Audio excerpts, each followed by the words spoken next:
முதலமைச்சர் அந்த கடிதத்தில் நிறைய விஷயங்களை குறிப்பிட்டிருக்காரு. அதில் ஒன்று சொல்கிறாரு, உதிரி கட்சிகள், அதாவது உதிரிகள் அப்படின்னு சொல்கிறாரு. சில உதிரிகளை தூண்டிவிட்டு மறைமுக யுத்தத்தை நடத்தி பார்க்குறாங்க அப்படின்னு சொல்கிறாரு. எதை மனசில் வச்சு முதலமைச்சர் இப்படி குறிப்பிட்டிருக்காரு? நாம் தமிழர் என்ன கட்சி? உதிரி கட்சி தான்.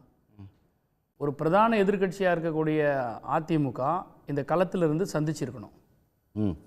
ஏன்னா இன்றைக்கி சட்டமன்றத்தில் நாங்கள் எதிர்கட்சி தலைவராக இருக்கோம், தமிழ்நாட்டை நாங்கள் 10 ஆண்டு காலம் தொடர்ந்து ஆட்சி செய்திருக்கிறோம் அப்படின்னு பேசக்கூடிய அதிமுக இன்றைக்கி களத்தில் நின்று சந்திச்சிருக்கணும்.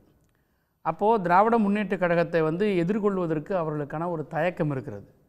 காரணம் என்னென்னா, அவங்களுக்கு அந்த தேர்தல் ஆணையத்தில் இருக்கக்கூடிய வழக்குகள் ஒரு பக்கம் இருக்குது.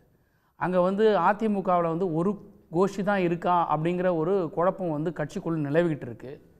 இருக்கிற ஒரு கோஷ்டிக்குள்ளே எடப்பாடி பழனிசாமி கிட்ட இருக்கிறதுலே சில தலைவர்களுக்குள்ள ஒரு கருத்து முரண்பாடு இருந்துக்கிட்டு இருக்குது. இதெல்லாம் போய் எக்ஸ்போஸ் பண்ணிக்க வேணாம் அப்படின்றதுக்காக அவங்க ரொம்ப நாகரிகமாக தேர்தலில் புறக்கணிக்கிறோம் அப்படிங்கிற ஒரு அறிக்கையை விட்டுட்டு அவங்க ஒதுங்கிட்டாங்க. ஆனால் நீங்கள் பாரதிய ஜனதா கட்சி எடுத்துங்க. நாங்கள் இந்தியா முழுவதும் தேசிய கட்சி. அம்மையார் தமிழிசை சவுந்தரராஜன் கூட ஒரு 10 நாளைக்கு முன்னாடி ஒரு இடத்துல பேசியிருக்கிறாங்க.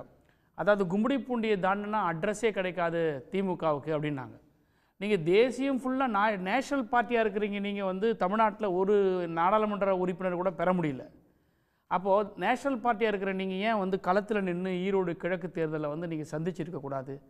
இப்படி பல கேள்வி. பாட்டாளி மக்கள் கட்சி அவங்க விக்கிரவாண்டியில் நிற்கிறாங்க, ஆனால் ஈரோட்டில் நிற்க மாட்டேன்றாங்க. ஸோ இவங்களுக்கெல்லாம் ஒரு செலக்டிவ் பாலிடிக்ஸ் இருக்குது.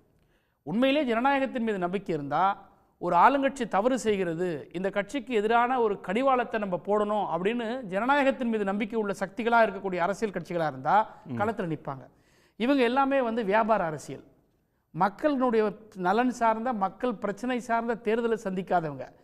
இது வின் வின் கேம் தான். நம்ம நின்னா ஜெயிக்க முடியுமா அப்படின்னு நினைக்கும் போது, இது எப்படி ஜனநாயகத்தில் மக்களுக்கான ஒரு கட்சியாக இவங்களால நம்ம பார்க்க முடியும்?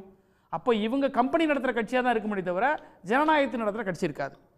சரி, தீமான் நிற்கிறாரு, அதுக்காக அவர் ஜனநாயகத்தை காப்பாற்றுறாருன்னா அதுதான் எங்களுடைய தலைவர் கட்டுரையில் மிக அழகாக, கடிதத்தில் மிக அழகாக சொல்லியிருக்கார். உதிரிகளை வச்சு அரசியல் பண்ணுறாங்கன்றது.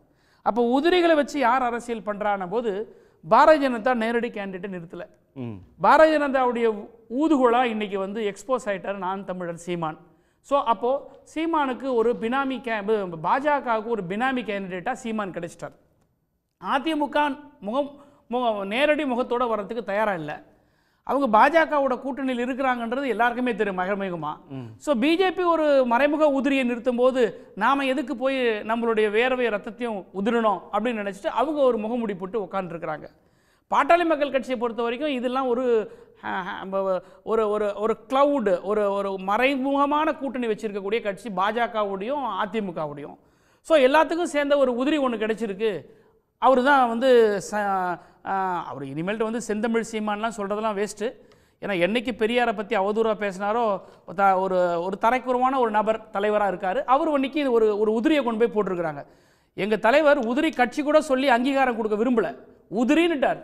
அவ்வளோதான், ஒரு உதிரியை கொண்டாந்து போட்டு நிற்பாட்டி இருக்காங்க.